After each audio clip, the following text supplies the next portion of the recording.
Yes, ẹ káàbọ̀ sórí ètò Lady K Ifeoluwa show. The baby of Yoruba nation, as usual, Fèyí kọ́gbọ́n jẹ́ ká rí gbọ́, ó tuntun ti dé o. Mo tún ti lọ gbé jẹ́ ká rí gbọ́ wá o báwo ló ṣe ń lọ nílé agodo. Mo tún ti lọ gbé wá ọgbọ́n lọ́gbọ́n la fi ń ṣọgbọ́n. Ẹ jọ̀ọ́ torí Ọlọ́run ẹ má bully anybody. Don't bully anybody. Don't harass anybody. We are here to analyze, to learn. We are here to do what? We are here to learn. Not to insult anybody. Not to bully anybody. Just watch the program, listen to it, chew it, digest it, and swallow it. And learn one or two things from it. That is why I'm bringing out this video here. For us to learn. So please and please, mommy and daddy, I don't want anybody to insult anybody on this program. Don't harass anybody. Don't bully anybody on my platform. This platform, Lady K Ifeoluwa show platform, is for peacemaker. It's not for violence. It's not for harassment. It's not for bully. So please and please, ẹ má bully. Ó yá, ẹ jẹ́ ká lọ gbọ́ bó ṣe tún lọ. Ẹ jẹ́ àṣẹ kíni ká gbórí wọlé. Ká kẹ́kọ̀ọ́. Tá bá ti wá kẹ́kọ̀ọ́ tán. Àwa polówó gbogbo àwọn latest wọn tá ṣẹ̀ṣẹ̀ tún ní màá wá já yín sí ó yẹ já lọ bẹ̀. Wá ṣe fídíò yìí Ìyábọ̀ sọ̀rọ̀ ilẹ̀kùn mo fẹ́ sọ̀rọ̀ lórí ẹ̀ o Ìyábọ̀ sọ̀rọ̀ ilẹ̀kùn ẹ gbọ́ ọ̀rọ̀ tí Ìyábọ̀ sọ èèyàn tẹ̀ ń wò wá ẹ gbọ́ orúkú gbé sórí péjì mi Ìyábọ̀ sọ̀rọ̀ lánàá ilẹ̀kùn ẹ̀yin èèyàn ẹ gbọ́ ọ̀rọ̀ tí Ìyábọ̀ sọ ẹ jẹ́ ń lówó àfọ̀nù yìí ẹ jọ̀ọ́ ẹ bá wa share fídíò yìí ẹ bá wa share fídíò yìí àti ló ń bọ̀ ẹ bá wa share fídíò ẹ má bínú guys Ìyábọ̀ Òjó sọ̀rọ̀ ilẹ̀kùn ẹ jẹ́ a ṣe dáadáa ire ló pé ìkà ò pé àwọn ní gist lover ṣe ti rí i pé olúwa mo dúpẹ́ ìgbà tí Ìyábọ̀ tó ń sọ pé Ìyábọ̀ ṣe show lánàá ṣé kò yẹ yín sìn tí mo máa wo show yẹn báyìí mo gbọ́ orí mi mú ni ẹ máa ṣe dáadáa ló máa tẹ̀lé àwọn ọmọ tiyín náà dáadáa ló máa tẹ̀lé àwọn ọmọ tiyín náà ṣé kò yẹ yín sìn nígbà tí wọ́n ń kó gbogbo fọ́tò àwọn èèyàn lọ sọ́dọ̀ bàbá lábúlé mo kọ̀ láti kó tàwọn ọmọ Ìyábọ̀ Òjó torí pé nígbà tí tèmi èmi ò rí ibi tí Ìyábọ̀ Òjó ti ṣépè fún Florida èmi ò rí kọ́mẹ̀ntì Ìyábọ̀ Òjó kankan tó ṣépè fún Florida èmi ò mẹ́ni tó wà nínú gist lover èmi ò ní bá wọn sọ pé Ìyábọ̀ Òjó ló wà ẹ bá mi dúpẹ́ lọ́wọ́ Ọlọ́run ẹ bá mi máa sọ pé thank you Jesus ẹ bá mi máa sọ yí pé thank you Jesus ṣé kò yẹ yín sìn tí mo gba èpè ẹ máa wo ègún gbogbo àwọn tó ń gbé ọmọ Ìyábọ̀ Òjó tó ń gbé ṣépè ẹ máa wo ègún tí wọ́n ń gbà sórí wọn lẹ́ni báyìí ẹ máa wo ègún tí àwọn tó ń gbé àwọn ọmọ Ìyábọ̀ Òjó ṣépè ẹ wo ègún tí wọ́n ń gbé lórí guys Ìyábọ̀ Òjó sọ̀rọ̀ lánàá o Ọlọ́run ilẹ̀kùn Ìyábọ̀ Òjó sọ̀rọ̀ lánàá ilẹ̀kùn guys ilẹ̀kùn ṣé kí ni ilẹ̀kùn ṣe ti rí ègún gbogbo àwọn tó ń tẹ̀lé Lizzy pátápátá ṣe ti rí pé ìṣerere àwọn ọmọ wọn ó dọwọ́ Ọlọ́run ṣe pé kò sí kankan nínú àwọn ọmọ wọn tó lè ṣoríire ẹ máa rí bẹ́ẹ̀ yẹn gbogbo àwọn tó ń gbé ọmọ Ìyábọ̀ ṣépè ṣe rí pé àwọn ọmọ wọn ò lè ṣoríire ọmọ máa nà gàmú ṣòro ni ẹ̀yin náà ti rí báyìí ẹgbọ́n nǹkan tí Ìyábọ̀ Òjó sọ. Lizzy ṣọmọ pé ìgbà tó gbé orúkọ Ìyábọ̀ lọ sọ́dọ̀ bàbá lábúlé ṣe mọ̀ pé mo sọ fún ẹ pé kò kí ń ṣe gist lover ìgbà tó track ẹ ṣe mọ̀ pé mo sọ fún ẹ ògbésí ayé ẹ. orí ọ̀rọ̀ yìí láti bẹ̀rẹ̀ wàhálà o orí ọ̀rọ̀ yìí láti bẹ̀rẹ̀ wàhálà nítorí pé àríbì kankan àìsíabíamọ àríbì kankan tí Ìyábọ̀ Òjó tó fi ṣépè tó ti mú èpè pẹ̀lú ọwọ́ rẹ̀ báyìí tó dẹ̀ kọ èpè tó fi ṣépè fún Florida àríbì kankan tó ti ṣe bẹ́ẹ̀ àríbí tí Ìyábọ̀ Òjó jáde tó ń ṣépè fún Florida àti ìrìdọ́lá ẹjọ́ mi ò ní wà lára wọn Jésù mo máa ṣe ohun tí mo tó bá jẹ́ pé torí ìyẹn ni máa ṣe wẹ́dà wà láì máa continue wẹ́dà yìí mo máa dúpẹ́ lọ́wọ́ Ọlọ́run ọba àwọn ọba olúwa àwọn olúwa ẹ̀wù jẹ̀jẹ̀ tí mi gbó kìjìkìjì tó jẹ́ kí irú amáyé olúwa ò ṣe Jésù òṣèlú tó èmi náà bí tèmi kò tí yẹ yín ni èmi náà ń sọ gbá báwo lọ́mọ yìí ṣe máa wà lábẹ́ gist lover kan dẹ̀ máa mú Lizzy ó track Ìyábọ̀ Òjó nígbà yẹn ó track yẹ ó rí pé òun ni gist lover gbogbo àwọn tí ọlọ́pàá mú orí àǹdù wọn nínú ẹ̀ ìgbà tó track yẹn má gbé pè tó ń ṣe o ayé ẹ̀ máa bàjẹ́ sí ni Lizzy Anjorin ìwọ ìbùkún ayé ẹ̀ máa bàjẹ́ jù báyìí lọ Lizzy Anjorin ìpè Ìyábọ̀ yìí ló máa pa abálájọ tí ayé Ìyábọ̀ ṣe ń dá lójoojúmọ́ abálájọ tí gbogbo nǹkan tí Lizzy ní ló ṣe ń bàjẹ́ mọ́ lójú gbogbo èpè tí Lizzy rò bóyá òun direct sí Iyabo àbá àwọn ọmọ Iyabo orí Lizzy Anjorin ìbùkún Olúwa orí ẹ̀ ló lọ tọmọtọmọ àti gbogbo àwọn tó ń bá gbé pátápátá orí wọn ló lọ àti gbogbo àwọn tó dìde tó sọ pé àwọn jà fún Lizzy gbogbo wọn tọmọtọmọ báyìí èpè yẹn máa jà wọ́n ni lágbára Ọlọ́run ẹ má gbọ́ èpè Iyabo yìí ló máa pa ẹ́ èpè Iyabo lágbára ẹ̀jẹ̀ Jésù láṣẹ tẹ̀lé Èdùmàrè mi ò bá ti wá burúkú fún ọmọlàkejì ẹ má gbọ́ ṣe gbọ́. mo máa fẹ́ ṣe pé wọ́n wá sórí fóònù bá jẹ́ Nàìjíríà pẹ̀lú. tó bá jẹ́ pé ní ìtòótọ́ èmi Iyabo mo lóbìnrin fẹ́ tún ga mo mọ̀ nípa bí ìwọ kẹ́mi náà yọ lórí burúkú yìí ṣe lọ sẹ́wọ̀n gbogbo ìlú àti táwọn àwọn ẹlẹ́gbẹ́ bá ṣe àárọ̀ mi lórí tọmọtọmọ ṣùgbọ́n tí kò bá rí bẹ́ẹ̀ tó bá jẹ́ pé bó ṣe lọ sẹ́wọ̀n yẹn kò ń ṣọwọ́ mi sórí gbogbo èpè pátá tí ìwà àwọn tí ẹ bá ń ṣe fáwọn ọmọ mi ó máa dà ní ẹ lórí mi kò yẹ bẹ́ẹ̀ ó máa dà ní ẹ lórí mi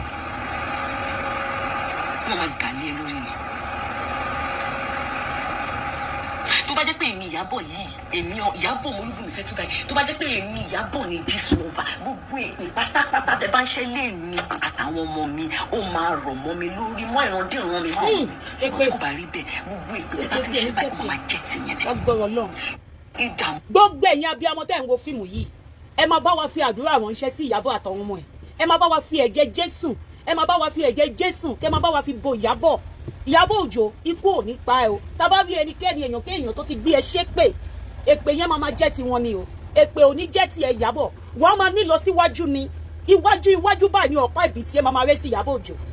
and it shall be well with you no evil shall come near your dwelling places in the name of Jesus. Your environment, your business will be enlarged. Your territory will enlarge in the mighty name of Jesus. And so shall it be. Iyabo Òjó wa máa lọ ni wa máa bọ̀ re. Gbogbo ohun tí o bá gbé dání báyìí, it shall be flourish in the mighty name of Jesus. Iyabo, you have started with praises. You will end it with praise in the name of Jesus. Good things will continue to happen in your life. Opportunity will be yours. In the favor will visit you in every area of your life, Iyabo Òjó. And it shall be well with you. Èpè ò ní jẹ́ tiẹ̀. Ó ní gbé egun eléegun bẹ́ẹ̀ ni gbogbo ọwọ́ kọ́wọ́ ẹnikẹ́ni tó bá gbé ọwọ́ kọ́wọ́ lé ẹ lórí Iyabo Òjó ọwọ́ wọn máa wí dà ní agbára ẹ̀jẹ̀ Jésù torí ìwọ ti di òpó Jésù mọ̀ tó ń jẹ́ Christ Jesus bẹ́ẹ̀ ni Ọlọ́run á bà gbogbo ẹ̀mí òkùnkùn gbogbo àwásí gbogbo ẹ̀mí àmọ́ tí wọ́n rán sínú ìgbésí ayé ẹ̀ kó padà sínú orí wọn tọmọtọmọ gbogbo ẹnikẹ́ni gbogbo péjì tí wọ́n ṣí kalẹ̀ láti máa fi ṣépè fún wa àtàwọn ọmọ ẹ̀ èpè ní kó pa gbogbo ìran wọn gbogbo tó generation wọn èpè ní kó pa ibi ò ní jẹ́ tiẹ̀ tọmọtọmọ ire ńlá lọ́bàá ló máa ṣẹlẹ̀ nínú ìgbésí ayé ìwà àtàwọn ọmọ ẹ̀ ò ní fojú sunkún ọmọ Iyabo Òjó gbogbo ẹni kan sọ yí pé kò gbé ọmọ sí òun gangan ló máa fọwọ́ rẹ̀ gbé ọmọ sí gbogbo péjì tó ti sọ pé kò gbé ọmọ sí Iyabo Òjó àwọn fún ara wọn báyìí ló máa fọwọ́ ara wọn àwọn ló máa gbé òkú ọmọ sí ní agbára ẹ̀ jẹ́jẹ́ tó bá kú dẹ̀dẹ̀ kan jẹun ọmọ yẹn á kú wọ́n á gbé ọmọ yẹn sí ni ní agbára ẹ̀ jẹ́jẹ́ sí Iyabo Òjó ò ní gbọ́ ọmọ sí ọmọ òde ní kú ní agbára èpè ò ní jẹ́ tiẹ̀ ayọ̀ ní tiẹ̀ lọ́jọ́kọjọ́ bẹ́ẹ̀ ni nítorí ló ṣe dá kéèyàn tọ́jú ìyá tó bí ó tọ́jú ìyá ẹ̀ ní ó dẹ̀ di dandan kọ́ ọmọ tọ́jú ẹ̀ ó ní sunkún lórí ọmọ ó ní mọ̀ ìbànújẹ́ lórí àwọn ọmọ ẹ̀ méjèèjì tó jí ọkùnrin àti obìnrin Priscilla àti ìkejì yẹn ni o Festus àti ẹ̀gbọ́n ẹ̀ nǹkan kan ò ní ṣe wọ́n Priscilla àti ẹ̀gbọ́n ẹ̀ nǹkan kan ò ní ṣe wọ́n ayọ̀ ló máa gbọ́ lórí wọn ìbànújẹ́ ò ní wọlé tọ̀ Priscilla ní agbára ẹ̀jẹ̀ Jésù gbogbo àwọn kẹ́ni tó jókòó ibi pé Priscilla wedding Priscilla máa bàjẹ́ ìgbésí ayé wọn ló máa bàjẹ́ àwọn gbogbo àṣàsí padà sọ́dọ̀ alásàsí bẹ́ẹ̀ ni tó máa ń fẹ́ afẹ́fẹ́ gbé sínú afẹ́fẹ́ Iyabo Òjó kò ní rùn ẹ̀ bẹ́ẹ̀ ni gbogbo ẹnikẹ́ni tó bá dúró sórí ilẹ̀ tó ń porí ìwọ àti ọmọ ẹ níbi ibi kó jẹ́ tiwọn kí ilẹ̀ kó lanu kó gbé wọn mì torí ìwọ ti bá ilẹ̀ jẹ́ ó ti bá ilẹ̀ mu Iyabo Òjó ilẹ̀ ò ní gbé ẹ̀mí wọn ò ní tẹ̀ ẹ̀jẹ̀ sórí ilẹ̀ your bone will not be scattered in the mighty name of Jesus o ò ní rí ogun káwọ́ mọ́rí jẹsẹ̀ mọ́lẹ̀ Iyabo Òjó ò ní rí nínú ayé ẹ̀ ní agbára ẹ̀jẹ̀ Jésù ayọ̀ ló máa jẹ́ ti tiẹ̀ gbogbo ìmọ̀ ọ̀tá gbogbo ẹ tó yẹ kó ṣẹlẹ̀ nínú ìgbésí ayé àwọn ọ̀tá ẹnikẹ́ni tó mú ẹ lọ́tá tó sọ pé Iyabo Òjó ọ̀tá òun ló jẹ́ ire tó yẹ kó Ọlọ́run gbé lọ fún ó máa bẹ̀rẹ̀ sí wá sínú ilé ẹ Iyabo Òjó kó máa bẹ̀rẹ̀ sí wá sínú ìgbésí ayé ẹ ní wákàtí lọ àti títí láíláí kíre nìkan máa bẹ́ẹ̀ gbé kíre máa bẹ́ẹ̀ jí kíre máa bẹ́ẹ̀ sùn ní agbára ó dùn Iyabo Òjó ọ̀rọ̀ tó sọ lánàá yẹn ó kàn mí lára gan mi lè stand there kò sí nǹkan tí boyfriend mi ò sọ lánàá mi dá lóhùn mo ní láti ṣe video mo ní láti ṣe voice note mo ní láti ṣe yeah but so you are saying the truth Thank God I was on my right. Thank God. Mo gba ẹlẹ́dàá mú mi wá ìgbé. Ọlọ́run ò jẹ́ kí n jaja ibi. Ọlọ́run ò jẹ́ n jaja ibi. Guys, you need to be in spirit, oh. Be in spirit. What did I say? Be in spirit. And let the spirit of God, let it lead you. Don't let the spirit of these people lead you to astray. Ó ti yẹ tó bá máa lo àlùyọ nílé ayé àti bátẹni jẹ́kọ́ ni o. Gbogbo nǹkan tí Lizzy Anjorin gbé dání lẹ́nu ó bàjẹ́ mọ́ lójú ni. Nítorí pé Iyabo Ojo ò ṣe Lizzy. Nítorí Fọlá ni Iyabo Ojo ṣe fẹ́, nítorí Fọlá ni Lizzy ṣe fẹ́ pa Iyabo Ojo. Nítorí ọ̀wọ̀ Fọlá. Nítorí pé Lizzy ti ṣe ògùn débi pé Fọlá ò lè ṣoríire. Ṣùgbọ́n Iyabo Ojo ó gbé nǹkan kan dání tó ń pè ní ẹ̀mí mímọ́. Iyabo Ojo gbé nǹkan kan dání tí wọ́n ń pè ní ẹ̀mí mímọ́. Gbogbo ẹ̀mí àmọ́ tí Lizzy rán sínú ìgbésí ayé Fọlá, Iyabo Ojo fi ẹ̀mí mímọ́ títí ó fi ń jagun fún Fọlá. Ó fi ń tú Fọlá nítorí pé ìdè tí Lizzy dè Fọlá mọ́lẹ̀ Iyabo Ojo ló tú. Òun ni nǹkan tó ṣẹlẹ̀ o. Iyabo Ojo kì í ṣe gist lover o. Iyabo Ojo kì í ṣe gist lover o. Lizzy gangan òun ni awáyé má ṣe rere ẹ̀dá. Òun gangan ni ìka ènìyàn. Òun gangan ni ìka. Ṣé ń gbọ́? Èpè yẹn máa jà yín tọmọtọmọ ni o. Àwọn ọmọ yóò ní ṣoríire nínú ayé. Ẹ̀sìn ayé mo máa jẹ ti yín. Àdàbí tó bá jẹ́ pé gbogbo nǹkan tẹ́ sọ pátá nípa mi tó bá jẹ́. Mi ò mọ̀.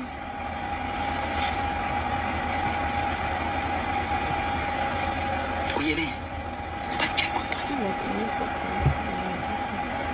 Ìtọ́jú tí mi fún ìyá mi. Olúbùnmi ọmọ fẹ́ tún ga ìtọ́jú tí mo fún ìyá mi. Tí àwọn ọmọ ẹ bá fún ẹ ní wa tó di ayé ìrírí báṣabáṣa báyìí. Irú wa ò ní jókòó sí ká máa ṣe pé fún. Ṣùgbọ́n mo tún wá sọ sí. Mo tún wá sọ pé èmi Ìyábọ̀ sẹ́ ọmọ Olúbùnmi fẹ́ tún ga ọmọ Adékúnlé Ògúnrò. Tó bá jẹ́ pé mo gbé ọwọ́ sókè ìnà ìyá mi rí àbí mi ìtọ́jú ìyá mi nígbà tí ìyá mi wà láyé títí nígbà tó fi lọ.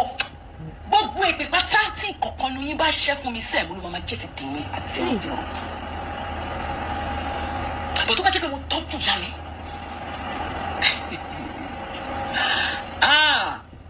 Ègún tó ń bọ̀ lórí yín. Jẹ́ ń gbọ́. Lẹ́yìn tí ìrandíran mi bá lọ tán, ìrandíran yín ò lè wẹ̀ mọ́. Àmì fún wọn ṣẹ́ ni. Ó rí bẹ́ẹ̀ kó ṣe bẹ́ẹ̀ fún gbogbo wọn tó lórí burúkú kẹ́ńkẹ́ mi. Lẹ́yìn tí bá lọ. Lórí burúkú ó lè ṣe. Lẹ́yìn tí bá lọ, táwọn ìrandíran mi bá lọ, ìrandíran ẹ̀sẹ̀ Kẹ́mi àti gbogbo yín pátápátá kò lè wẹ̀ mọ́. Ní ìmọ̀ àwọn tó ń wò yìí. Pẹ̀lú gbogbo YouTube tó sọ. Wàláì kò rí 10,000 wo. Pẹ̀lú gbogbo irọ́ tó pa. Ta ló mọ̀ pé irọ́ ló máa ń pa? Ta ló fẹ́ máa believe òun?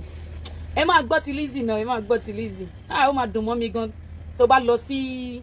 Lizzy Anjorin, ṣé òun gbọ́ pé ó ní court case ní next month? Ṣé òun gbọ́? Court case wà fún ẹ ní next month o, on the 18th. Ẹ jọ látòrí ọ̀dọ̀ Anamáyọ̀wá. Àmọ́ bí tí court yẹn wà o. Ó ti yẹyin sìn. Àmọ́ bí tí court yẹn wà àti ìmọ̀ court yẹn. Tá bá lè mọ̀ court yẹn. Ìwọ tó bá jẹ́ reporter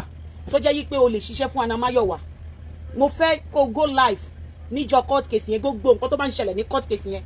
tó bá lè go live. Mi ò fẹ́ network olórí burúkú, mi ò ní sanwó o. Mo ò fẹ́ network wèrè o. Mo ò fẹ́ gbọ́ pé network ni ò ṣiṣẹ́ o. Mo ò ní sanwó o. Tó dẹ̀ mọ̀ pé network ẹ máa ṣiṣẹ́, ó máa bá mi lọ sí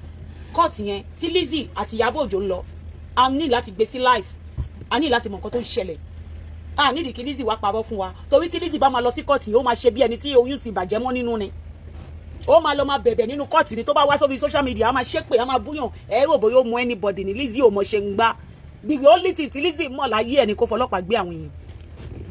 That's the only thing tí Lizzy mọ̀ láyé ẹ̀. Kí Lizzy fọlọ́pàá gbé àwọn èèyàn, nǹkan tí Lizzy mọ̀ láyé ẹ̀ nìyẹn. Ṣé kò yẹ ẹ wo gbogbo bàbá lábúlé, babaláwo tí Lizzy Anjorin. Hello?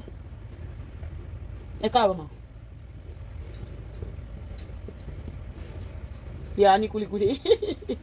Ani kulikuli o tó gbáàsì. 1 kg ní 8 pound. 8 pound ní 1 kg. Ani pọ̀ mọ́ rẹpẹtẹ. Ẹ lè fẹ́.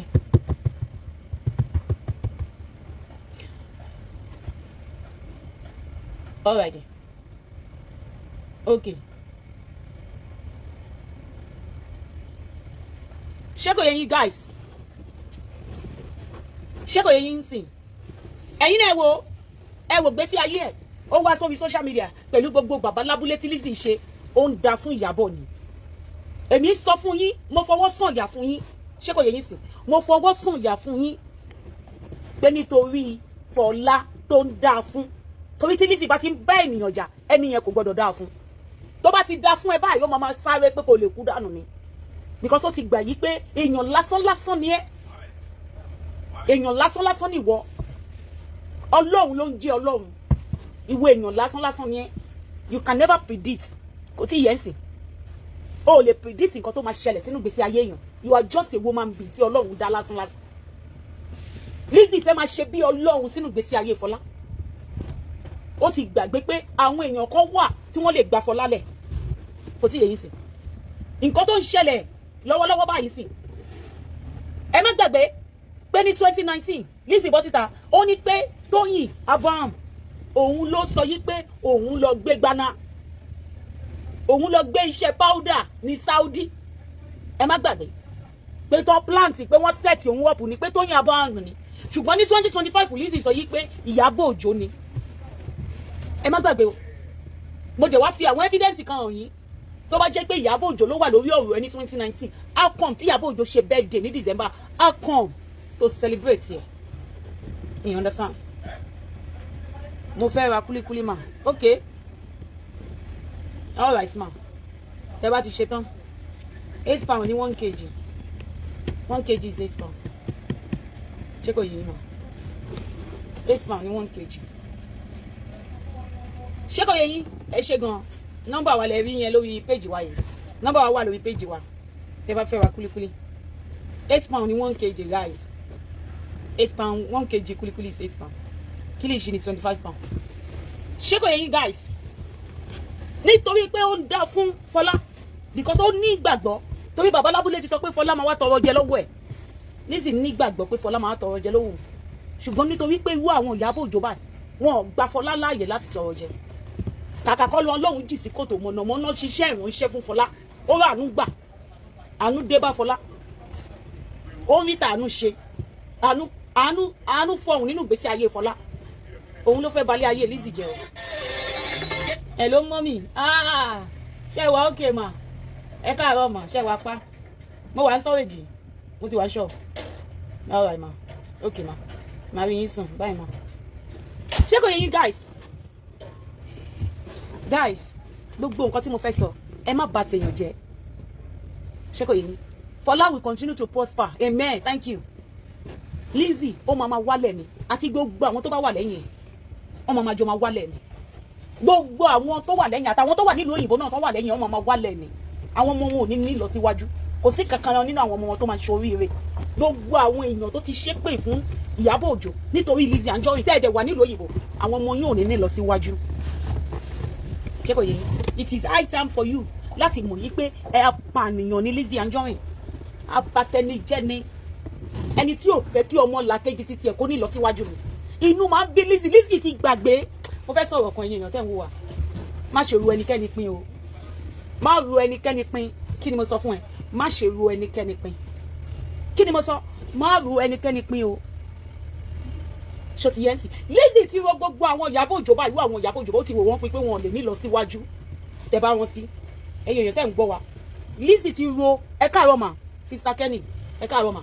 Lizzy ti ro gbogbo àwọn èèyàn báyìí ó ti wò wọ́n pin tẹ́ bá rántí èèyàn tẹ́ ń wò wá kò believe pé irú Tóyìn Abraham máa lọ sókè kò believe pé irú Iyabo Òjó ọwọ́ ẹ̀ máa lọ sókè pé wọ́n á jẹ́ èèyàn Lizzy believe pé aṣọ tóun tà yẹn ó ti yẹn òun máa ní lárí jù wọ́n lọ kò mọ̀ pé ní ìṣẹ́jú àyà let me tell you one thing God turned the heart of a man wherever he pleases him go and check it in your Bible ní ìṣẹ́jú àyà gbogbo nǹkan tó ń ju ẹ lójú yẹn Ọlọ́run lè pa áhùn kò yẹ Ọlọ́run wá sọ Lizzy di èrò ẹ̀yìn nínú ayé Lizzy ò jẹ́ nǹkan kan mọ́ ẹ Sábọ̀dù sọ̀rọ̀ mi lè gbàgbé ọ̀rọ̀ yẹn Ọlọ́run wọn bá ń gbọ́ n ò lè gbàgbé ọ̀rọ̀ tí ẹ Sábọ̀dù sọ ẹ̀rọ yẹn zinc sí mi lórí ni ọ̀rọ̀ yẹn wọ̀ mí lórí ẹ Sábọ̀dù sọ yìí pé Lizzy ò jẹ́ nǹkan kan nínú ayé ò jẹ́ nǹkan kan tó tọ́ dẹ̀ ni kò sẹ́ni tó ń bá ṣe ìjẹ́ ẹrẹ́ nìkan kan tó pe Lizzy sí patí ìjẹ́ ẹrẹ́ nìkan kan tó pe Lizzy sí occasion kò sí mọ́ wọ́n ti bọ́ aṣọ àbùkù sí Lizzy lọ́rùn nǹkan tí ọ̀rọ̀ ẹ Sábọ̀dù jẹ́ nìyẹn wọ́n ti bọ́ aṣọ àbùkù wọ́n bọ́ sí Lizzy lọ́rùn ẹ má fojú tẹ́ńbẹ́lẹ́ èèyàn o ẹ má sọ pé ta lè léyìí orí tó bá máa fi di ọ̀la ó lè jù ẹ lọ o ṣé kò yẹ ìwọ tó sọ yìí pé ta lẹni yìí ẹni yìí tí ò lè dọ́dún ẹ ó ṣeé ṣe kó bàjẹ́ fún ẹ o ṣé kò yẹ ń sìn mo rántí ìgbà tí máa ń ta ìgbín kò sẹ́ni tó máa tó fojú sí ọ̀nà ìgbín yẹn nígbà yẹn nínú UK ní ọ̀sẹ̀ kan mo lè gbé ìgbín wálé mẹ́rin lọ́sẹ̀ kan in 1 week tí bá fi 10,000 pounds tí bá fi ṣe ìgbín kò sí yẹn mo lè rí times 3 ẹ̀ ní gain pẹ̀lú tí iṣẹ́ máa tún waste ìgbín yẹn mo tún waste ẹ̀ ní o máa tún waste ẹ̀ ní o máa tún ta ní ship ní o mo ò ta lọ́wọ́n o torí gbogbo èèyàn pátápátá ló mọ̀ mí lónìí ìgbín life dẹ̀ ni ẹ̀ ń sọ ni mo ń sọ kò ń ṣègbín frozen ìgbín life kò sẹ́ni tí ò mọ̀ ní mọ́ ìgbín kí wá máa kò dẹ̀ sí àwọn èèyàn tí mi ò mú mọ́ ọ̀nà yẹn kí wá máa ní wo èmi nìkan mo fẹ́ máa ta òun ló ti di nonsense tí gbogbo ayé ń tà yẹn òun ló ti di nonsense tí gbogbo èèyàn ń tà òun mo ṣe ń sọ fún yín pé má ro èèyàn kankan pín ṣé kò yẹ ń sìn má bìlífù pé ibi tó wà lẹ́nìí ẹ̀dá kankan ò lè dé bẹ́ẹ̀ bẹ́ẹ̀ débi tó wà lẹ́nìí o ẹ̀dá kankan ò lè dé bẹ́ẹ̀ bẹ́ẹ̀ ṣé kò yẹ yín sìn débi tó wà lẹ́nìí ẹ̀dá kankan ò lè dé bẹ́ẹ̀ bẹ́ẹ̀ má sọ bẹ́ẹ̀ ṣé kò yẹ ìwọ lè mọ ọ̀nà yẹn lẹ́nìí kò yẹ ń sìn ìwọ lè hello daddy good morning sir ìwọ lè mọ ọ̀nà yẹn lẹ́nìí tó bá di lọ́la ẹlòmíì lè mọ ọ̀nà yẹn ṣé kò yẹ ń sìn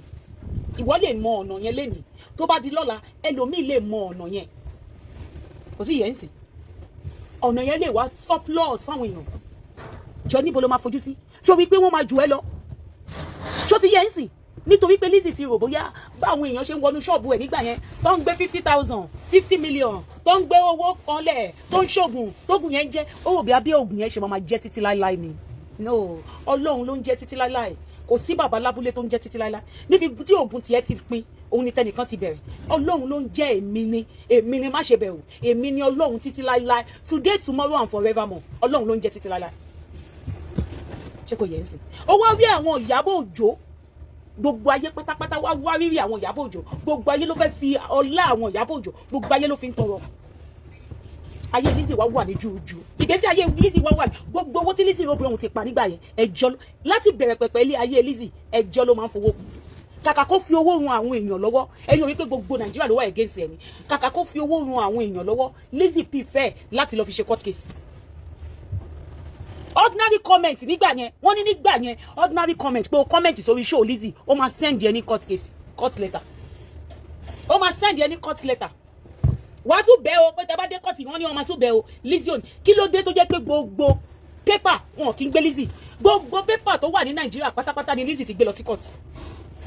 a ní pé ìgbà tí wọ́n gbé picture òun sórí page wọn ẹ máa gbọ́ a ní ìgbà tí wọ́n gbé picture òun sórí page wọn ṣé wọn ò wo comment tó wà lábẹ́ tí wọ́n ń bú òun níbẹ̀ a lọ gbé wọn lọ sí court pé wọ́n ń bú òun wọ́n ń búlé òun lórí page wọn kò sí paper tó wà lórí Facebook yìí tí Lizzy ò ti gbé lọ sí court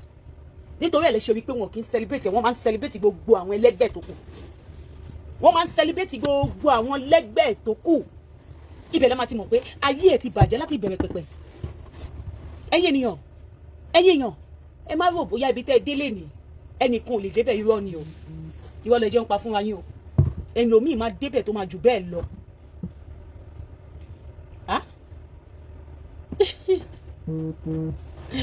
okay mo ń bọ̀ guys ẹni so ẹ jẹ́ ń ṣe fídíò mi kó wá síwájú mi ń bọ̀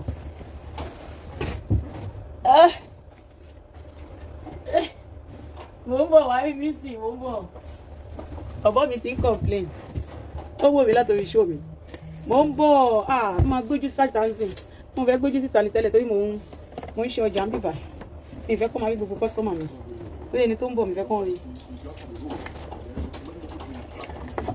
mi ní choice mọ́ báyìí anybody tó bá ti ń bọ̀ sí máa pa fídíò yẹn.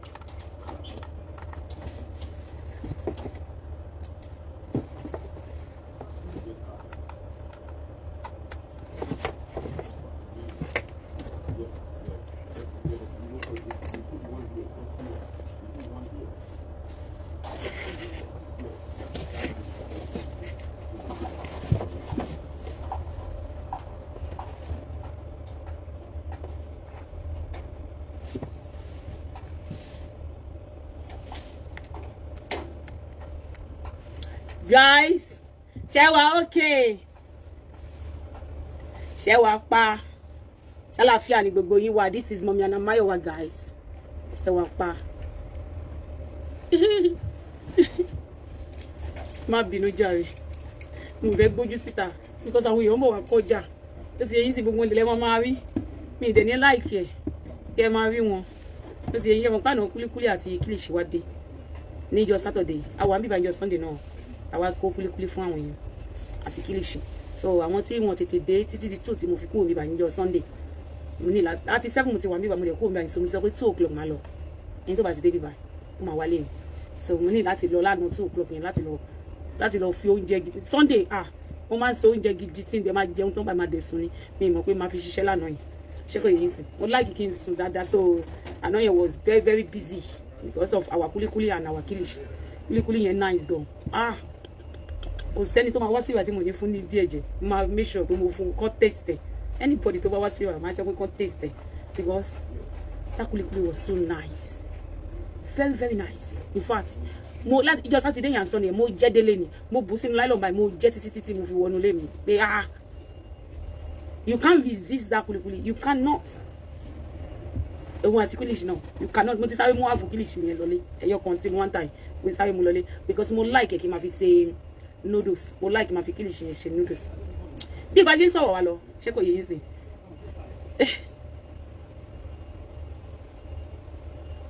ẹ wo bébì mi ẹ wo nǹkan tó ń ṣe ṣé ẹ̀rí bébì mi ṣe ló ń yà mí ló ń yà mí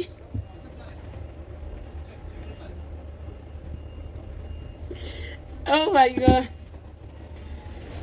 ṣé kò yẹ yín sí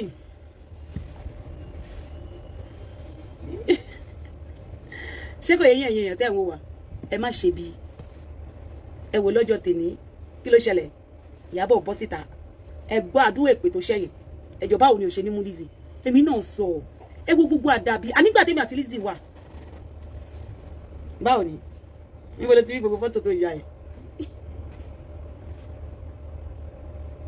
níbo ló ti rí èmi lélẹ̀ níta fídíò tí mo fi ṣèpé lówó ló lọ ń snap mo ti gbójú síta èmi mo bá ó fẹ́ kí n gbójú síta ni mo ti gbójú síta yẹn fẹ́lẹ̀ ṣé kò yẹ yín sìn tẹ́lẹ̀tẹ́lẹ̀ kò sẹ́ni tó lè sọ fún mi pé Ìyábọ̀ kan ní gist lover bí Lizzy ṣe máa ń ṣe tẹ́lẹ̀tẹ́lẹ̀ ìgbà tèmi àti Lizzy wà kò sẹ́ni tó lè sọ bẹ́ẹ̀ until ìgbà tí Lizzy ṣe track ṣó ti yẹ yín ẹ mọ àwọn mẹ́rin kan tí àwọn ọlọ́pàá kọ́kọ́ mú Lizzy sọ yí pé ìgbà tóun track tóòtọ́ ni wọ́n wà lọ́ndà àwọn tó wà ní lọ́ndà gist lover yìí ok nígbà tó wá ṣe track tó wá ní pé kò sí àwọn ọmọ Ìyábọ̀ bẹ́ẹ̀ ó láwọn ọmọ Ìyábọ̀ òun náà wà bẹ́ẹ̀ tó máa ń bá ṣe ó wá ṣe track ó ní pé kò sí handle àwọn ọmọ yẹn ń bẹ̀ ṣá ó ṣe track ìkejì náà kò sí handle yẹn náà ó ṣe wá ṣe track Ìyábọ̀ gangan kò sí handle yá kí ló dé ta fẹ́ submit photo Priscilla àti first sources fún bàbá lábúlé ẹ̀yìn èèyàn tó bá jẹ́ ìwọ ló wà ní my own agbọ́ ìkan tí mo ṣe dí ọ̀dàlẹ̀ nìyẹn o tó bá jẹ́ pé ìwọ ló wà ní position tí mo wà pẹ̀lú Lizzy nígbà yẹn ṣé wàá gbà láti kó picture Priscilla àti first source láti kó lọ fún bàbá lábúlé tó bá jẹ́ mi àti ẹ̀ wọ́n track Ìyábọ̀ Òjó kò sí London gist lover ẹ má gbàgbé pé Lizzy ti lo tracker ó ṣe tracker pẹ̀lú àwọn ọmọ Ìyábọ̀ Òjó kò sí London gist lover why tá máa wá lọ submit àwọn ọmọ Ìyábọ̀ Òjó fún bàbá lábúlé láti ṣe àdàbí fáwọn ọmọ yẹn láti gbé wọn ṣépè tó bá jẹ́ pé ṣé o mọ̀ pé ó dáa kó o choose kí ló wúkọ lórí burúkú tó sọ pé òun pè rẹ̀ yẹn náà ọ̀dàlẹ̀ ó dáa kó o choose ọ̀dàlẹ̀ kó o dẹ̀ mú ọ̀dàlẹ̀ yẹn dání ní ọjọ́ tèmi ṣé o mọ̀ pé èpè máa jà ẹni ó dáa kí gbogbo ayé pè é lọ́dàlẹ̀ dà kó o mọ òtítọ́ kó o dẹ̀ tẹ̀lé wọn máa parọ́ kò yé ẹ̀ ń sìn mo jẹ́ ẹnìkan tó jẹ́ yí pé kò sí nǹkan tí Lizzy bá fẹ́ sọ ó ti yẹ yín sìn má ṣì sọ pé no mo jẹ́ ẹni tó bá fẹ́ tẹ̀lé mi tó bá fẹ́ ṣe nǹkan tí ò tẹ́ mi lọ́rùn má ṣì sọ fún ẹ tó bá fẹ́ ṣe níwèé títí ẹ ibẹ̀ nínú ti máa bí mi ó ní láti jẹ́ kájọ gbọ́rọ̀ ara wa ni Ìyábọ̀ Òjó là ń ṣọ́ àríbi tó ti ṣépè fọmọ ẹ̀ àríbi tó ti comment the only thing tó gbé lọ sọ́dọ̀ bàbá lábúlé òun ni gist lover the same gist lover yìí gbogbo comment gist lover tó gbé lọ sọ́dọ̀ bàbá lábúlé nítorí ibi tí wọ́n ti bú àwọn tó bú ọmọ ẹ ní o ó ti yẹ ń sìn post gist lover níbi tó bú ọmọ ẹ sí tó gbé lọ sọ́dọ̀ bàbá lábúlé kò kí ń ṣe Ìyábọ̀ ló wà ní under that post òun ni mo disagree pé no ó ti gbé tí àwọn dọ̀kásì lọ èmi àti ò ní problem ó ti yẹ àwọn èèyàn bẹ́ẹ̀ ṣe ságà tí gbogbo ayé ibi tí Ọlọ́run rí ó ti yẹ ó ti gbé tí ẹ sábọ̀dù lọ èmi àti ò ní problem ibi tèmi àti ẹ ti ní problem ibi tí àwọn Ìyábọ̀ Òjó nítorí pé níbi ilé ìdílé tèmi ti wá ó ti yé yín sìn a máa ń ka wọ́dà nídìílé tí mo ti wá ó ti yé yín a máa ń ṣe gangan ni ó ti yé yín sìn tí o bá ṣe ìkà fún aláìṣẹ̀ dáadáa tó yẹ kó ṣẹlẹ̀ nínú ayé ẹ ló máa ṣẹlẹ̀ nínú ayé ẹ nìyẹn èmi ò dẹ̀ ready láti gbé dáadáa mi fẹ́ anybody ó ti yé yín sìn mi ready láti stage dáadáa ti tèmi ó ti yé yín sìn ibi tó yẹ kó ṣẹlẹ̀ nínú ayé ẹ nìyẹn kó máa ṣẹlẹ̀ mi ò ready láti ṣe ìdí tí mo ṣe takú nìyẹn mo ṣe takú ní ìgbà yẹn dẹ̀kẹ̀rẹ̀ ó ti yé yín ẹ rántí pé mi ò sin Jésù nígbà yẹn tẹ́ bá rántí ìgbà tí mo ń tẹ̀lé Lizzy tẹ́ bá rántí pé mi ò tẹ̀lé Jésù tẹ́ bá rántí dáadáa ṣó ti yé yín sìn so it's either I choose ọ̀dàlẹ̀ or I face what I don't supposed to face. I rather choose that ọ̀dàlẹ̀ and carry my ọ̀dàlẹ̀ on my head like this, like Gugu Welepa. I carry it on my head properly. I carry my ọ̀dàlẹ̀ so that good things will continue to follow me all the days of my life. And I carry my ọ̀dàlẹ̀, and good things is happening in my life. If you refuse to listen to me, let me tell you one thing: I can never be your friends and lead you astray. If you don't want to listen to me, go on your own. I carry my ọ̀dàlẹ̀ and I'll be rejoicing on my side. Who is crying? Ẹ gbogbo àjálù ibi tó ti dá Lizzy. Láti ìgbà tí mo ti kúrò nínú ayé ẹ. Àjálù bí le wo le rí nínú ayé mi. No. Kò sí nǹkankan. Nothing. Ire ló ń bọ̀. Ire. Ó ní business kan. Ó ní business kan báyìí. Ó ti yé. Business ginger yìí. Tí Lizzy sọ pé má ṣe. Ìgbà tí mo fẹ́ ṣe ginger yìí ó ti yé yín sìn. Ó lè pé £4,000 àbí £5,000 mo fi sí. Ó ti yé yín. Tí bá sọ owó tí mo ti ní lórí ẹ̀. Don't let me talk about it. Ẹ má jẹ́ ká sọ nítorí àwọn olórí burúkú kankan. Ó ti yé yín. Ó ní business kan mi ní sọ síta. Ó ti yé yín sìn. Lẹ́yìn tí mo kúrò lọ́dọ̀ Lizzy tí mi faramọ́ pé ó fẹ́ bá ti Priscilla jẹ́ àti ti Festus jẹ́. Ó ti yé yín tí mo faramọ́ tí mi gbà mi ò mind owó kan tí Lizzy fẹ́ sọ mi. Mo ready láti fẹ́ faramọ́. Nítorí pé àjọ máa ń wà lọ́dọ̀ baba lábúlé yẹn ni lórí fóònù. Tẹ́mi náà mo máa sọ pé tòótọ́ ni gbogbo nǹkan tó kó wá yẹn tòótọ́ ni. Mi ní wà bẹ́ẹ̀ sẹ́ àní mi ríbi tí Iyabo Ojo àní à ń ṣọ́ Iyabo Ojo sáì ṣé mo sanwó fáwọn èèyàn ni ṣé wọn gbé kọ́mẹ̀tì Iyabo Ojo ni ibo ló ti kọ́ sí Florida pé káyé ẹ̀ bàjẹ́ kò sí Iyabo Ojo gangan la nídìí nídìí jí sọ̀rọ̀ tani pé ó ṣe kinní yẹn ó gbọ́ràn sí mi lẹ́nu ni ó ṣe é ṣe kó mọ̀ lẹ́ni lọ́jọ́ tèmi ó ṣe é ṣe gbogbo àjálù ibi tó jálù Lizzy ó ṣe é ṣe kó má jálù Lizzy I'm telling you ṣé bó yẹn sí ṣé mọ̀ pé àwọn kan wà nílé ayé àkàndé ènìyàn ni wọ́n kò sí yẹn touch my anointing and do my prophet no harm wọn kò dédé sọ lórí nínú Bible Iyabo wà lára àwọn tí Ọlọ́run sọ yìí pé touch my anointing and do my prophet no harm ó wà lára Iyabo Ojo kò sí yẹn sí ó wà lára Iyabo Ojo torí pé ẹni tí ò jẹ gbè kò ní kú gbì kí ni mo sọ fún yẹn èèyàn tẹ́ mo wà ẹni tí ò jẹ gbè kò ní kú gbì bí mo ṣe ń sọ̀rọ̀ mi lọ èlé ni mo fi bẹ̀rẹ̀ business yẹn náà ó dà pé £3,000 ni £3,000 another business entirely lẹ́yìn tí mo kó lọ́dọ̀ Lizzy ó ti yẹ tó ti rí tó bá ta ọjà yẹn láàrin tọ́jà yẹn bá délé nísìn tó bá ta ọjà yẹn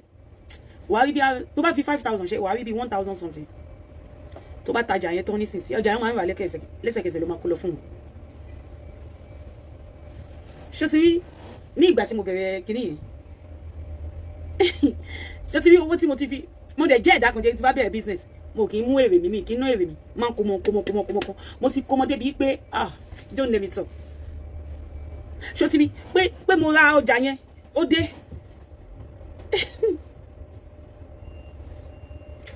I don't want to talk Lizzy I'm so happy I left here I'm so much happy that I left you too much happy kò yé ya I'm too much grateful pé mo bá ẹja lórí ọ̀rọ̀ Priscilla pẹ̀lú gbogbo nǹkan tó sọ pé Iyabo ṣe fún mi ó ti yẹ mo jẹ́ ẹ̀dá kan tó jẹ́ yí pé mo kì í fi ibi san fún yàn a kì í ṣe bákan náà ó ti yẹ ń sìn kò sí nǹkan tó lè ṣe fún mi o ṣé o mọ̀ káwọn olómi máa sọ pé yín ogún ọdún ó máa gbóná yín ogún ọdún òun gbóná lọ́dọ̀ títí mi torí pé Ọlọ́run ló ní vengeance is for God Almighty vengeance is not for me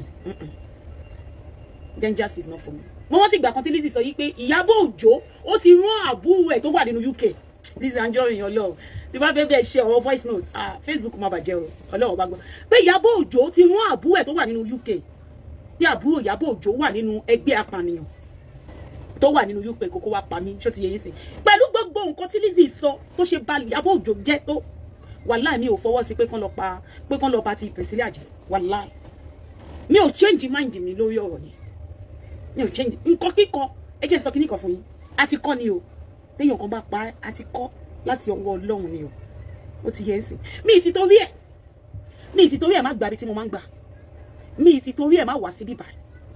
mi ti torí ẹ̀ má wá èèyàn tájọ́ máa rìn no mi ti torí ẹ̀ gbà fún Lizzy pé àní pé o gbọ́dọ̀ bá ti Priscilla jẹ́ mi gbà fún mi change mind mi no orí pé Iyabo Ojo kò jẹ́ pé fún Florida sẹ́ orí ẹ̀ ni mo wà inú mi dùn lánàá mo gbọ́ orí mi bú báyìí ni tí mo ń gbàdúrà kíkankíkan tí mo bẹ̀ sí gbàdúrà fún Iyabo Ojo lánàá inú mi dùn ayọ̀ mi dùn èmi gangan ló lórí ire lẹ́nu mo ru kí ló wúkọ kíní tí mo dáhùn kan sí yẹn náà ọ̀dàlẹ̀ àbí kí lẹ sọ pé ìyálà yẹ yẹn náà ọ̀dàlẹ̀ yẹn mo rú bí gálà sórí ni ó pè mí mo jẹ́ kí ọ̀dàlẹ̀ yẹn kó pè mí mo dẹ̀ rí nǹkan tí Ọlọ́run ti germinate nínú ayé mi èmi náà bá bá yín pín nínú èpè tí Iyabo ṣe lánàá ṣùgbọ́n mo dúpẹ́ lọ́wọ́ Ọlọ́run máa ń bẹ ènìyàn sọ̀rọ̀ ó kù fún ẹ kó gbọ́ ṣé kò yẹ ń sìn àwọn ọmọ tí máa ń sanwó fún lọ́dọ̀ ẹ tó máa ń lọ sórí péjì Iyabo tó máa ń lọ gbogbo bí Iyabo kọ́mẹ̀ntì lọ́dọ̀ Gistlover àbí kò kọ́mẹ̀ntì Gistlover tó máa ń lọ wo kọ́mẹ̀ntì Iyabo lórí péjì ẹ̀ ó rántí nígbà tí Iyabo Ojo tó kọ́mẹ̀ntì lọ́dọ̀ Faith ọmọ Faith tó sọ yí pé ọkọ ẹ̀ ó jalè ó jí ilẹ̀ ṣó mọ̀ pé agbé yẹn wá bá ẹ̀ ó rántí ṣó mọ̀ pé kò ṣe pé fún ọmọ ẹ̀ nínú ẹ̀ ṣó mọ̀ pé kò ṣe pé fún Florida nínú ẹ̀ ṣó rí bẹ́ẹ̀ yẹn sì ṣó ti rí pé a lè ṣe àdàbí fún Iyabo Ojo no not on my watch no you can do it at my back not on my watch. Oh yeah, you can do it at my back, but not me to accept láti lọ kó photo àwọn ọmọ Iyabo Ojo wa. No. Because ilé ayé yìí sábàbí ló máa ń jẹ́. Gbogbo nǹkan tó ń ṣẹlẹ̀ lọ́dọ̀ Gistlover yẹn sábàbí ni. Kẹ́ wá wò pé Iyabo Ojo ni. Àní sábàbí ẹni tó ń ṣe iṣẹ́ yẹn gangan ó lè má mọ Iyabo Ojo rí gan. Kò tí yé yín sí. Nítorí pé ṣé ti rí nínú Nollywood yẹn wọn like ara wọn bẹ́ẹ̀ yẹn náà wọn like ara wọn bẹ́ẹ̀ yẹn náà because wọn ò lè máa progress kí eléyìí máa progress wọ́n sọ pé ẹni tí wọ́n progress yẹn kó wá like ẹ̀ kò ní like ẹ̀ ó ṣe é ṣe kó jẹ́ pé ẹni tó ń sọ̀rọ̀ fún gangan ló ń lọ sínú inbox àwọn bloggers ló lọ rojọ́ wọn wá sọ pé Iyabo Ojo òun gbọ̀ngàn ni Gistlover tó ń ba tilé ayé wọn jẹ́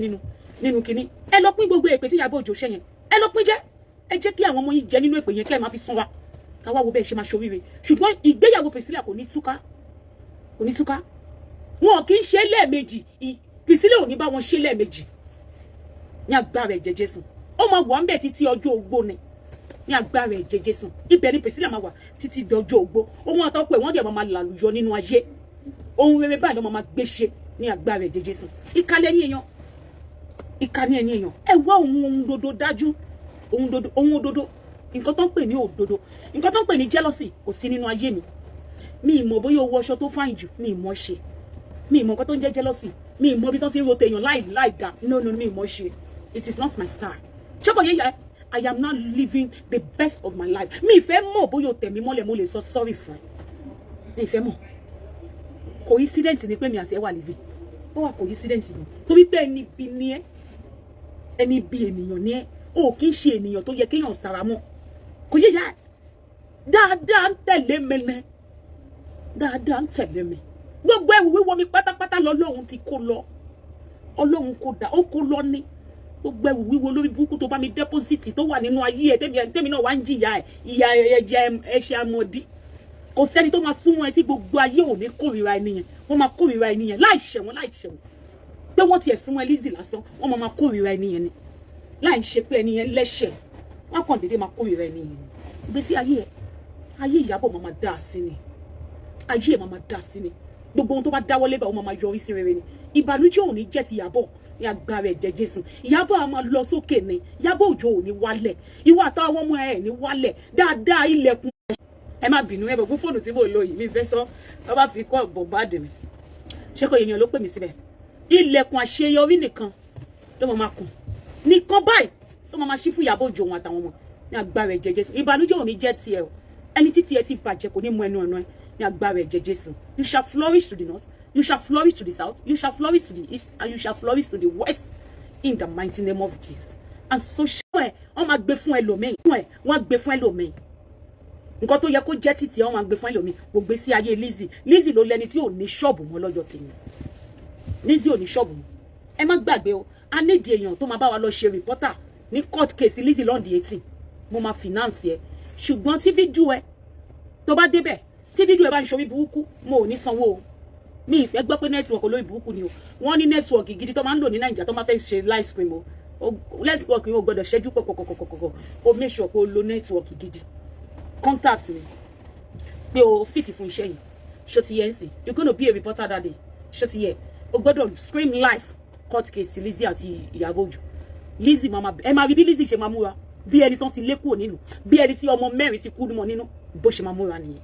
ṣùgbọ́n tó bá dé lórí social media ó máa lẹ́nu á máa fọ́nbù ṣùgbọ́n tó bá sọ pé court case yá Lizzy máa wá mú aṣọ bí aṣọ 20 yard á wá fi gbogbo ojú ẹ̀ á kó mọ́ra bí ẹni tó tutù mú ẹ ṣáà máa mọ bó ṣe máa ń lọ sí court ó máa wọṣọ bí ìyá láàánú ni ẹ máa wò pé ẹni tó máa ń bá tìyàn jẹ́ lórí social media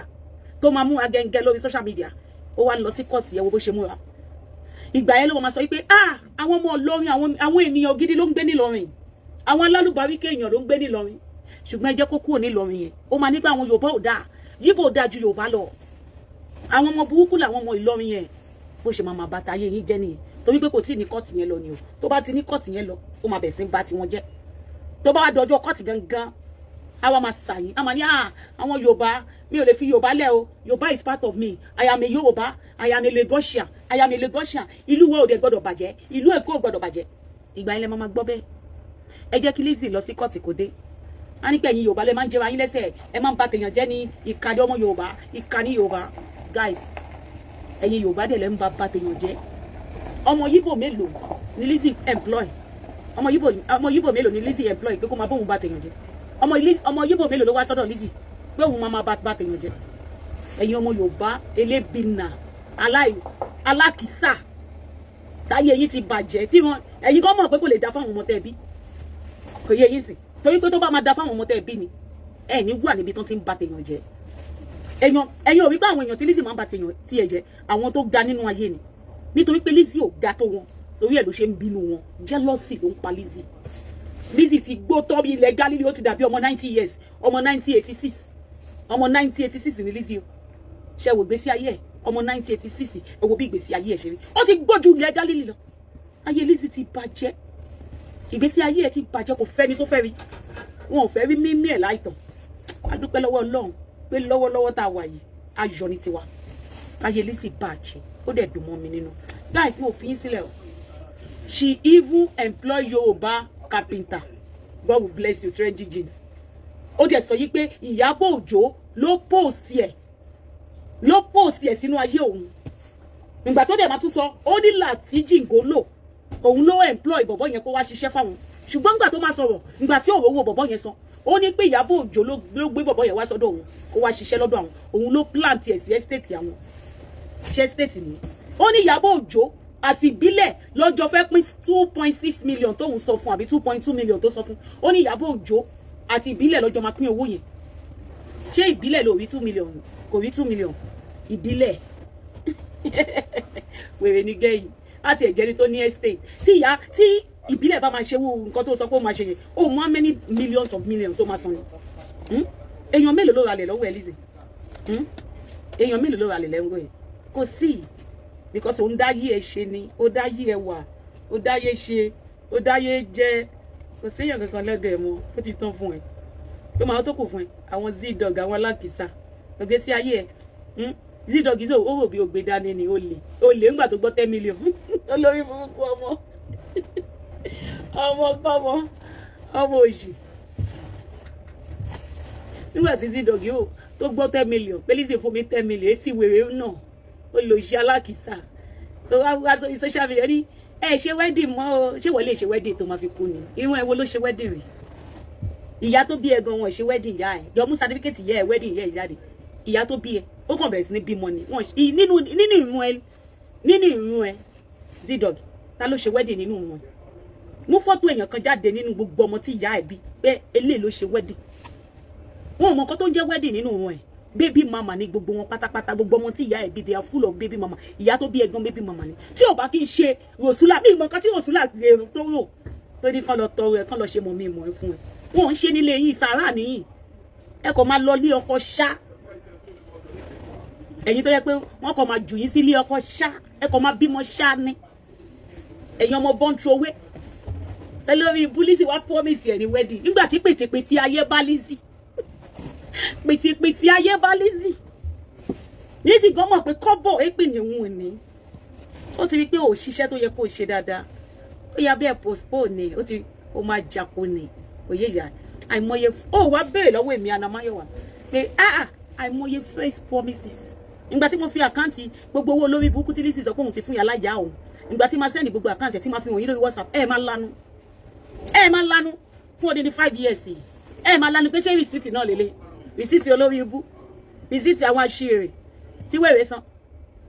máa lanu ó máa promise ẹ kú ni because ó mọ̀ pé ó lè ní ẹ Zidog alápá má ṣiṣẹ́ olè ọ̀lẹ olórí ibú ó fẹ́ ṣe wedding ni ó fẹ́ ṣe wedding pẹ̀lú dọ̀dọ̀yọ̀ tó gbé ẹ sílé tí òróró fi gbé ẹ sílé olóṣì ọkùnrin máa ń fẹ́yàn ní olórí ibú àwọn social media ló ṣe ìyá ẹ má sọ̀rọ̀ ẹ jẹ́ ẹyọ apá ẹ má wá sí side mi guys oníkì máa lọ ṣé fẹ́ máa fi kúlíkúlí panu kúlíkúlí yẹn gbá ski gan customer mi ti dé ẹ jẹ́ wọ glove ó ti gbàgbé nítorí wọ.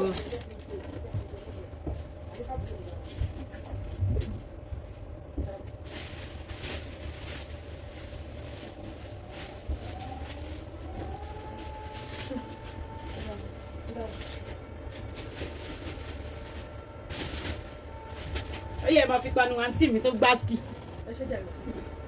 Wọ́n fi panu. Ẹ rí pé nice on mi. Ilé gbáski gan. Ilé ìdòdò. Ẹ máa like ẹ̀sìn. Tí wọ́n pa ń sìn, ẹ jẹ́ ń pa. Ẹ gbé ṣé àyẹn, ṣé àwa mẹ́rin náà, ẹ jẹ́ ń pa ṣó yìí. Guys, mo fi sílẹ̀. I love you. Eating dry bread with nothing, saying it, enjoying life crazy. I don't understand.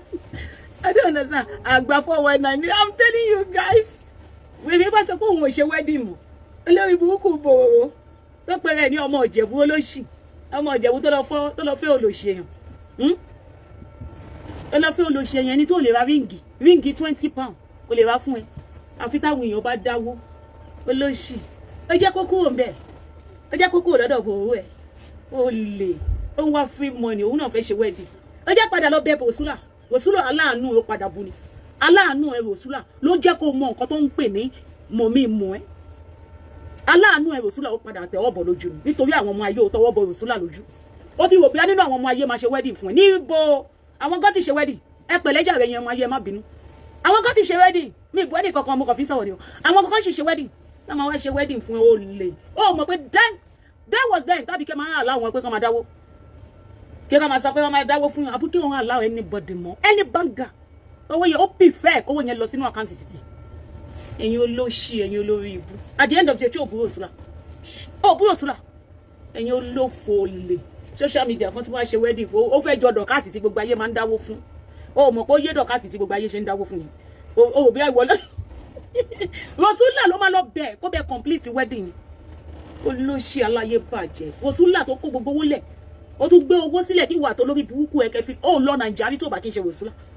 àbó lọ Nàìjíríà láyé ẹ̀ Bòsúlà ló tún ra tíkẹ́ẹ̀tì fún yín àbí Bòsúlà kan ìyá ẹ̀ tó rí wọ́n gọ̀rọ̀ Bòsúlà ló raṣọ fún ìwà àti ìyá ẹ̀ torí ẹ̀ ló ṣe sẹ́ndì fọ́tò ìyá ẹ̀ sí Bòsúlà ìyá ẹ̀ ò ṣe rí Zidog ìyá ẹ̀ kò ṣe rí oyè àǹtí yìí wọ́n fẹ́ rajà púpọ̀ jẹ́ máa lọ ní ìfín sílẹ̀ guys ní ìfín sílẹ̀ you did not see her eating dry bread for breakfast in èmi ò wo show lórí búkú èmi kẹ àwọn ọmọ tó wà lẹ́yìn mi ló máa wo show ẹ̀ èmi mo máa ń sanwó fún yàn tó máa wo show ẹ̀ ni oyè yìí tó máa gba 50,000 máa sanwó fún yàn tó máa gba 50,000 tó máa wo show ẹ̀ má dẹ̀ wá wọ́n máa sọ fún mi wọ́n máa sọ pé èmi á wo lórí búkú tí ò sí èrè kankan nínú ìgbésí ayé. Let me call my guy. Is that going on the phone now?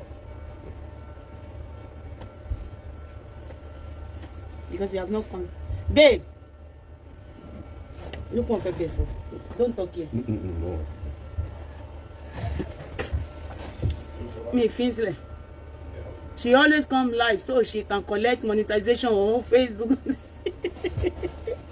Elebi, ẹ jẹ́ lọ bá àǹtí alálùbáríkà. Ṣé ẹ máa mọ mi lé lórí? Ṣé ẹ like ẹ? Omi yóò tútù o. Ẹ gbé kúlíkúlí yẹn nice gan. Mi rí ẹ̀pẹ̀ ẹyọ kan báyìí nínú ẹ̀. Mo love ele bàjẹ́. Kò ṣe nonsense. Èmi ẹlòmíì máa pa òkúta. Ele nice. Abuja ni. Ẹjọ́ wọn ti gbé jáde. mo pè yín kò tí ì dé ẹni tó bá fẹ́ rajà yìí tó kù yẹn mo sọ pé wá kó àwọn èèyàn ẹni tó bá fẹ́ dáṣì mi lówó mi ò jẹyàn gbèsè débi tí máa lẹ́ni tí mo jẹ́ ń gbèsè kó pè mí mi ò jẹyàn gbèsè ẹni bá fẹ́ rajà ẹni fẹ́ fún mi lówó abẹ́ni tó ní ọ̀rọ̀ gidi tó máa wúlò fún ìṣerere ìrìn àjò Yorùbá ni kó pè mí sórí ẹ jọ̀ọ́ mo bẹ̀bẹ̀ ni ara ń kan mí nọ́mbà tó gbé lọ yẹn tí wọ́n rìpọ́ọ̀tù yẹn síìmù mi yẹn tí wọ́n rìpọ́ọ̀tù WhatsApp mo ti send mail send oríṣiríṣi respond tí mò ń gbà ní wípé mo go against community èmi ò sì mọrú community tí WhatsApp ní so ọláwọn ti ban díẹ̀ even kí n yọ kí n fi sínú another phone kò ṣiṣẹ́ náà ó wà bad wọ́n ti ban di nọ́mbà yẹn fún WhatsApp but mo ṣì ń gbìyànjú kọ́lọ́ fún mi ṣe ẹ jọ̀ọ́ torí Ọlọ́run tọ́lọ́mbà la máa rí gbà fáìn tí bá dẹ̀ rí gbà náà bí sí mi láì ó yí Ọlọ́run èyí ó ṣe kàfé mi oore lọ́ máa ń ṣe mí mo máa ń sọ gbogbo ìgbà so ẹ jọ̀ọ́ torí Ọlọ́run gbogbo ẹ̀yin tẹ́ bá fẹ́ reach out sí mi nọ́mbà tẹ́ wò lójú screen lẹ máa fi reach out sí mi gbogbo ẹ̀yin tẹ́ bá dẹ̀ túmọ̀ àwọn tó tún jẹ́ ìyá àti bàbá fún Lady K tí wọ́n nífẹ̀ẹ́ Lady K ẹ bá mi fún wọn ní nọ́mbà mi pé nọ́mbà tó ń lò sí ni nọ́mbà ò lọ mọ́ ẹ jọ̀ọ́ so gbogbo ẹ̀yin tẹ́ bá fẹ́ ra àwọn spiritual items wa gbogbo ẹ̀yin tẹ́ ti order tí mo ní kẹ́ lọ sanwó mi mọ̀ bí mo ṣe fẹ́ gẹ́ẹ̀tì nọ́mbà yín mọ́ one secondly mo mọ̀ pé orí WhatsApp mi ẹ náà mo máa ní ẹ send the receipt sí màá lè rí pé ti sanwó ọjà yín so àwọn tó bá ti sanwó ó pẹ̀lú nǹkan tó jẹ́ kó dùn mí tó bá send the receipt kò sí bí mo ṣe fẹ́ rí ẹ lè message but kò dọ́dọ̀ mi mọ́ mi ò rí lò mọ́ ti wà banned so message yín náà dẹ̀ jẹ́ kó yé yín pé kò ní deliver so kò sí bí mo ṣe fẹ́ ní kọ́ńtàtì àwọn èèyàn ẹ jọ̀ọ́ torí Ọlọ́run ẹ bá mi share program yẹn bá mi share nọ́mbà mi fún àwọn èèyàn pé nọ́mbà tí Lady K lónìí àwọn tó bá fẹ́ rajà àwọn tó bá fẹ́ dáṣì mi lówó tó rẹ́nu mi gbẹ nọ́mbà tó gbé lọ yẹn Ọlọ́run má mú wa ni òun mo fi ń ṣe business mi so abẹ́yìn tẹ́ bá fẹ́ sọ nǹkan tó wà important fún Yorùbá nation ẹ pè mí sí now fáfáà ẹ̀yin tẹ́ bá need àwọn spiritual items ogun kan ò lélẹ́lẹ́lẹ́ kí Jésù má ṣe ìrókò tó bá wá gbàbọ̀dé a máa gé ogun tó bá lòun ò ní ṣẹ́ àátúwá ránṣẹ́ lọ síbi tó máa ti ṣẹ́ by fire by force so gbogbo ẹ̀yin tẹ́ ní àdójúkọ kan tàbí méjì tẹ́ dojúkọ gbogbo ẹ̀yin tẹ́ ní ìdáwọ̀ kan spiritual tẹ́ lè lò either fún àánú ni àbí fún ìfọ̀kànbalẹ̀ ni àbí fún iṣẹ́ ni àbí fún ìṣẹ́gun àwọn nǹkan ìṣẹ́gun lóríṣiríṣi ló wà àwọn nǹkan míì wà back to sender ni àwọn nǹkan míì wà ẹ̀bẹ̀ àwọn àgbà àwọn nǹkan ìṣẹ́gun míì wà ẹ̀yọ́nú ni kọ́kọ́ dédé ríyàn báyìí kọ́ dẹ̀ máa bínú síyàn kéèyàn wà láàrin ọ̀rẹ́ kọ́ dẹ̀ máa kórìíra èèyàn kọ́ máa lára èèyàn kọ́ máa bínú síyàn kì í ṣe ohun tó dáa nítorí ìdí èyí àwọn nǹkan ẹ̀yọ́nú tó máa yọ́nú sí yín tẹ́lẹ̀ lò ó wà kì í ṣe nǹkan tó pààyàn lára ẹ wo bí ilé ayé yìí dira o wọ́n tó bá sì dira yọ̀hónù ayé náà là ń rí yìí o ayé àkàmàrà ayé ta kákákákáká àkátọ́ ayé tó gògògògògò tí ọlọ́pẹ ayé tẹ́nìkan kò lè rí díẹ̀ kọ́ lọ má jẹ́ káyé rí dín wa fáńfààní yìí tẹ́ bá wá nílò gbogbo àwọn nǹkan iṣẹ́ áìdà fún ìṣẹ́gun ni àbí àlákàlà bí ọfà àbí arọ́bí àgbélépọ̀tà ẹ̀yọ́nú àwọn àgbà ẹ pè mí ẹ pè Lady K ìfẹ́ olúwa show fún gbogbo àwọn spiritual products tí ẹ bá fẹ́ lò lóríṣiríṣi ṣe rí gbogbo àwọn nǹkan tẹ́ ń wò níbí báyìí iṣẹ́ ọ̀tọ̀ọ̀tọ̀ ló wà nínú gbogbo ẹ̀ iṣẹ́ ọ̀tọ̀ọ̀tọ̀ tó bá jẹ́ wẹ ìgúnwẹ ìpè ní ẹlòmíì wọ́n ti fi gégùn ẹlòmíì wọ́n ti ṣépè fún ẹlòmíì ò ṣẹyọ wọ́n á dẹ̀ gégùn sáyé ẹ̀ á dẹ̀ máa bá yé ẹjọ́ gbogbogbò yẹn máa ṣẹ́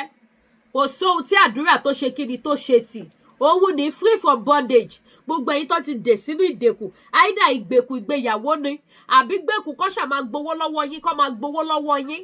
àbí gbèkùn tí ò tiẹ̀ ṣàrẹ̀ kan any bondage tó bá dè yín mọ́ ohun tẹ́ máa fi wẹ̀ nìyí tí gbogbo ìdè yẹn máa já àwọn kan free from bondage yẹn póríṣiríṣi èyí tẹ́ bá ti fẹ́ ni èyí tó bá ti máa ṣiṣẹ́ fún yín tẹ́ bá ti ṣàlàyé Lady K nǹkan báyìí ni mò ń là kọjá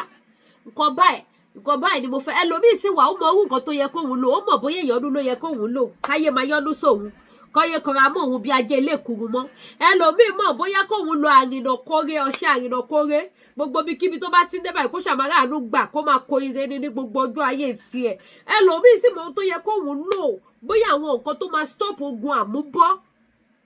kéèyàn máa lé nǹkan títí kọ́wé èèyàn tó tọ́ kó dẹ̀ tún bọ́ mọ́yàn lọ́wọ́ àwọn nǹkan tẹ́ lè lò láti fi dẹ́kun gbogbo àwọn nǹkan burúkú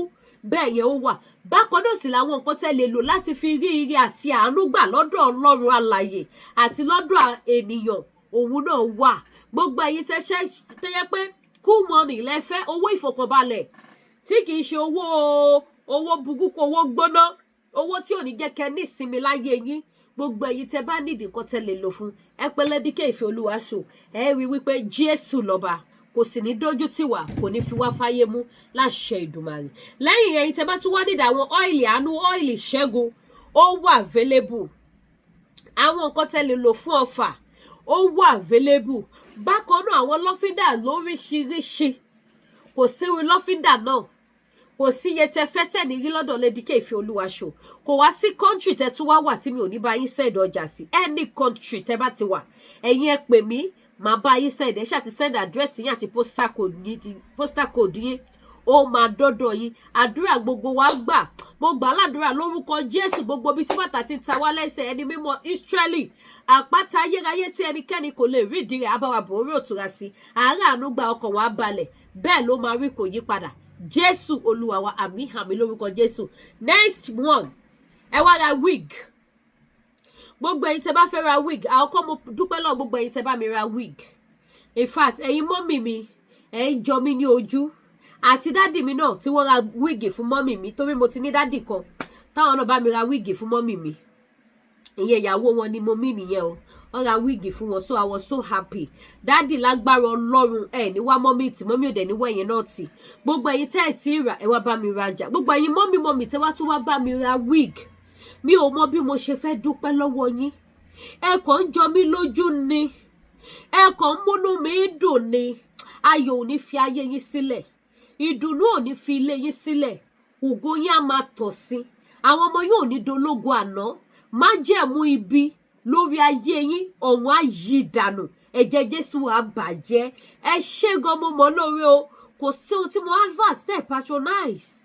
ẹ kàn ń jẹ́ kí n kàn máa jókòó kí n kàn máa fojoojúmọ́ ro àròjinlẹ̀ kí n mọ̀ dúpẹ́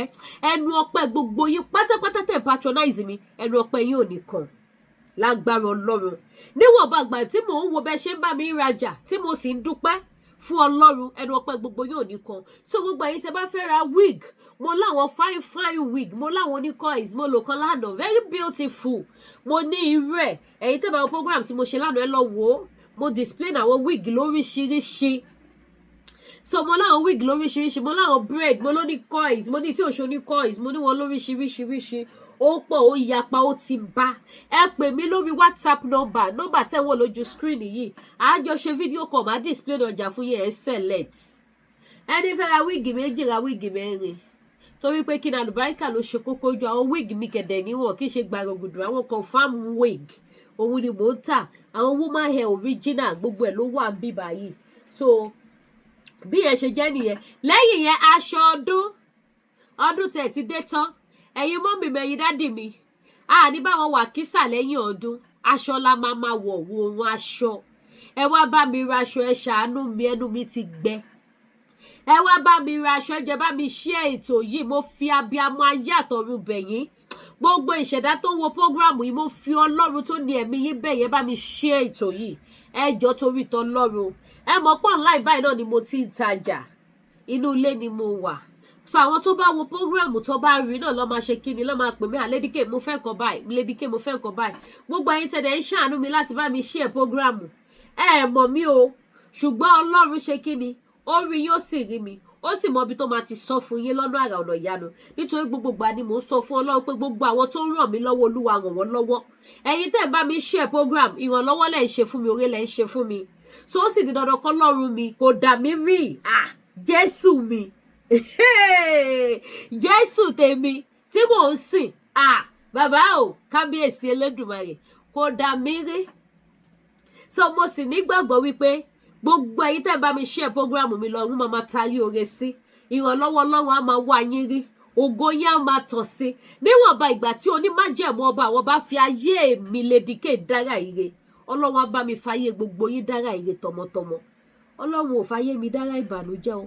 ó ti gbà tó mú mi ní 2021 nígbà tí mo lè sọ pé mo rí ìbànújẹ́ jù láyé mi nìyẹn mo jọ̀wọ́ ẹ̀mí mi fún ikú Bible sọ fún mi ó ní ìwọ kì yóò kú bí kò ṣe yíyè kí wọn kó lè máa ròyìn iṣẹ́ olúwa yẹn ni mò ń ròyìn báyìí ẹni tó ti kú ni ò sí rètí fún mọ́ èmi rí ní ìrí ìbànújẹ́ ṣùgbọ́n olúwa sọ pé kì í ṣe ìbànújẹ́ ẹ gbọ́ ni olórí àfi ẹlòmíì pamọ́ káyé má bá fi pamọ́ tó bá jẹ́ wípé ìṣẹ̀lẹ̀ 2021 yóò ṣẹlẹ̀ bóyá mo gbé báàgì mi pé mo fẹ́ travel padà tí plane bá já ńkọ́ kí ni mo fẹ́ ṣe àbí tí n bá kó sọ́wọ́ kidnapper so orí àfẹlòmíì pamọ́ káyé má bá fi pamọ́ mo dúpẹ́ fọlọ́run wípé ọlọ́run fi mí pamọ́ kò jẹ́ káyé fi mí pamọ́ síbi táyé ò ti ní gbòòrò mi mọ́ tí ń ṣe ní òkòtò so ọlọ́run tó wá ń ṣe fún mi yẹn ó di dandan gbogbo ìgbà tí má sọ pé olúwa gbogbo àwọn tó ń ṣàánú mi bá mi ṣàánú fún wọn ó di dandan máa bá mi ṣàánú fún yín gbogbo èyí tẹ́ ẹ bá mi share program ọ̀hún á bá mi ṣàánú fún yín ọ̀hún á bá mi súre ìbùkún sáyé yín ẹ lálùyọ ẹ débi gíga ẹ jọ ẹ bá mi share program mi ẹ bá mi tẹ top up ẹ bá mi tẹ like ẹ jọ torí tọ lọ́run gbogbo èyí tẹ́ bá wá fẹ́ ra aṣọ ẹ pè mí mo láwọn earring fine design àwọn new arrival fine jewelries gbogbo ẹ ni mo ní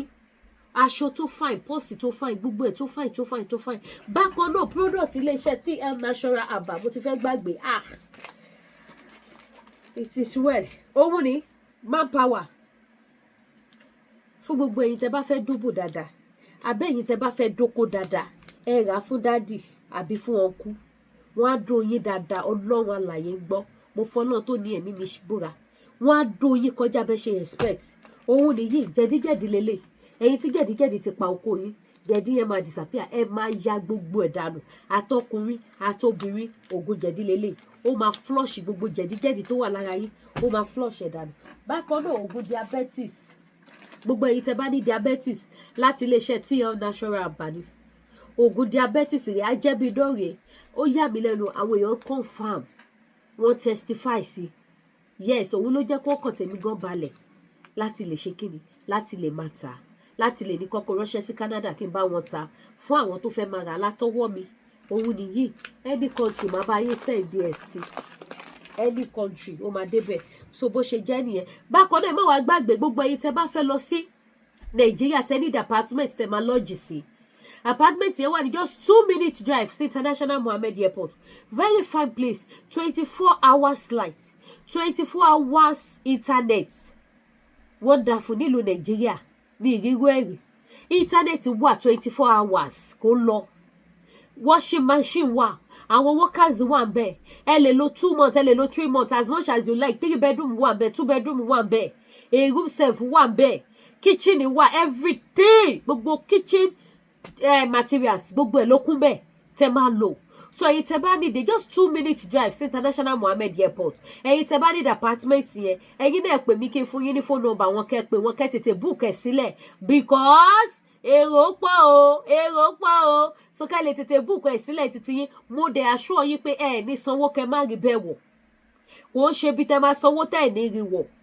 mo volunteer ara mi mo ṣe onídùúró because ibẹ̀ jẹ́ ibi tó dá ẹ mọ̀ pé mi ní gbé nǹkan burúkú nǹkan tó máa borúkọ mi jẹ́ mi ní gbé wá fún yín ẹ̀yin ìyá mi ẹ̀yin bàbá mi is a very nice place very beautiful place tó dẹ̀ fini lọ́kàn balẹ̀ security wa everything ó wà okay so bó ṣe jẹ́ nìyẹn ẹ ṣé gan mi ò ní wáyé tì ẹ má gbàgbé láti subscribe sí YouTube Baby of Yoruba Nation Lady K Ìfẹ́ Olúwa show ẹ bá mi subscribe sí YouTube mi kẹ́dẹ̀ tán notification bẹ̀ kẹ́dẹ̀ bá mi share ètò ojú òní tìyìn ẹ ní gbọ́mọ gbìn ẹ ní gbọ́mọ ṣe má dẹ̀ gbàgbé láti bá mi tẹ top up ire o.